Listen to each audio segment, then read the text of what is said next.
Hello সবাইকে, বেশ বড়সড় একটি ভিডিও নিয়ে আজ হাজির হলাম। অনেক দিন ধরে এই কাজটি করব করে ফেলে রেখেছি, তো আজ হঠাৎ করে চলে এলাম কাজটা নিয়ে। এটা ছিল একটি টোট ব্যাগ, যে ব্যাগের মধ্যে আমি টিউলিপ আঁকার চেষ্টা করছি। অনেককেই দেখি অনলাইনে, সবাই মোটামুটি টিউলিপের কাজগুলো করে থাকে, দেখতে বেশ ভালোই লাগে। তো আমিও তাই নতুন কিছু চিন্তা করে গুগলে সার্চ করে অনেক দেখে শুনে এরকম একটা থিম নিজের মতো করে তৈরি করার চেষ্টা করেছি। আর আমি সেই কাজের ভিডিওটাকেই তুলে ধরার চেষ্টা করেছি এবং ভিডিওর সাথে সাথে আমি সব কিছু ডিটেইলি বলে দিব। প্রথমত আমি টিউলিপগুলোকে হোয়াইট পেস্ট দিয়ে কোটিং করে নিয়েছি।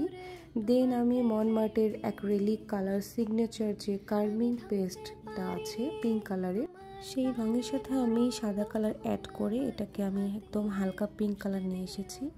আর এটাকে দেওয়ার শেষ করে এটা শুকানোর জন্য আমাকে অপেক্ষা করতে হবে। দেন আমি তারপর ডিটেইলিং কাজটা করে নিব।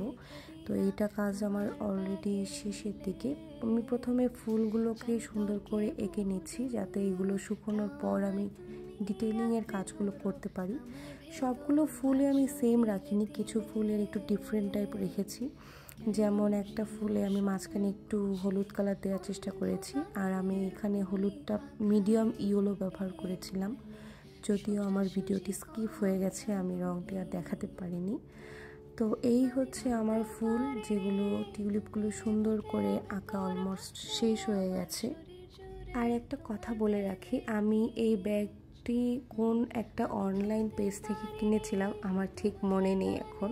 তবে এই ব্যাগগুলো এখন অনলাইনে অ্যাভেলেবেল পাওয়া যায়, অথবা দারাজেও অনেক কম প্রাইসে সেল করে থাকে। রিভিউ চেক করে আপনারা এই ব্যাগগুলো অর্ডার করতে পারেন।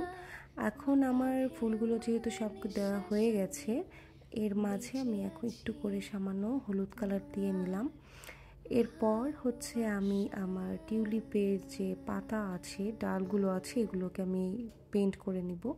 যেহেতু এটা হোয়াইট কালার একটা ব্যাগ, তো এটাতে মূলত বেশি বেস কালার দেওয়ার প্রয়োজন নেই, মূলত সাদা কালারটা দেওয়ার প্রয়োজন নেই। ডিরেক্ট আপনারা রং বসাতে পারেন, অথবা চাইলেও দিতেও পারেন, কোনো সমস্যা নেই, এটা নিজের ইচ্ছা মতো।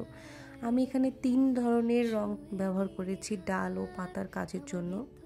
প্রথমে আমি এখানে স্যাপ গ্রিনটা ব্যবহার করেছি, তারপর এটাকে একটু হাইলাইট করার জন্য মনাস্ট্রেল গ্রিন ব্যবহার করেছি।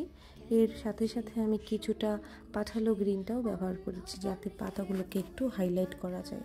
এটা আপনাদের নিজেদের ইচ্ছা মতো করতে পারেন। পাতা মূলত দেখতে যেভাবে সুন্দর লাগে, পাশাপাশি একটু মিডিয়াম ইয়েলোটাও আমি ব্যবহার করেছি, যাতে পাতাটা একটু বেশি সুন্দর ফুটিয়ে তোলা যায়। মাঝে মাঝে কিছু পাতা যেমন উল্টে পাল্টে থাকে, সেই পাতাগুলোকে দেখতে বেশ ভালো লাগে।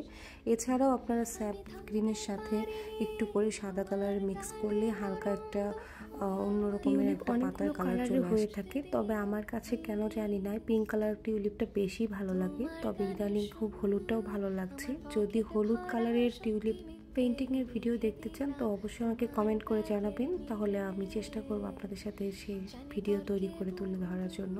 তো আমার পাতাগুলো এখন অলমোস্ট শেষ হয়ে গেছে। এখন আমি ফুলের ডিটেইলিংগুলো দিয়ে দিব। আর টিউলিপের তেমন বেশি কোনো কাজ নেই, চাইলেই এটা খুব সহজেই এঁকে নেওয়া যায়। তো আমি এখানে যেহেতু আঁকার ভিডিওটা আপলোড করিনি, শুধুমাত্র এঁকে নিয়ে ফুলগুলো তৈরি করেছি। আমি যখন কাজ করতে বসি মনে হয় যেন একদিনে প্রচুর কাজ করব, বাট একটা কাজ নিয়ে বসলে শেষ করার পর আর ইচ্ছে করে না যে আমি বাকি কাজগুলো করি। তো এটা আমার সেই সময়ের কাজ, যে একসাথে বসে একটা ব্যাগ আমি তুলেছিলাম। এই কাজটা করার সময় আমার খুব ভালো লাগছিল। আমি আগে থেকে চিন্তা করে রেখেছি যে আমি এটার ব্যাকগ্রাউন্ডে কি দিব, আর পাতা কীরকম হবে, ফুল কিভাবে হবে। আমি গুগলে দেখেছি অনেক ছবি, বাট আমি আমার মতো করে একটা করে নিয়েছি। এটা সম্পূর্ণ আপনাদের নিজেদের উপর, যার যেরকম ইচ্ছে সে সেভাবেই করতে পারেন। নিজের উপর পেইন্টিংয়ের ব্যাপারটাই নিজের মতো করে তৈরি করা।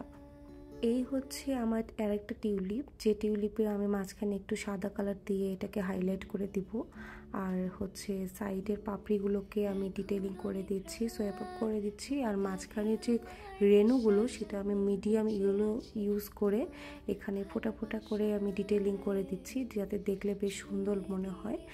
আর এখানে আমি ব্যাকগ্রাউন্ডে দিয়েছি স্কাই কালার, এটাকে আমি ব্যাকগ্রাউন্ডে কমপ্লিট করে তারপর হচ্ছে মাস্কিং টেপটা তুলে নিচ্ছি। এই হচ্ছে আমার টিউলিপ ব্যাগের ফাইনাল লুক। আমাকে কমেন্ট করে জানাবেন কেমন হয়েছে। এর মতো আল্লাহ হাফেজ।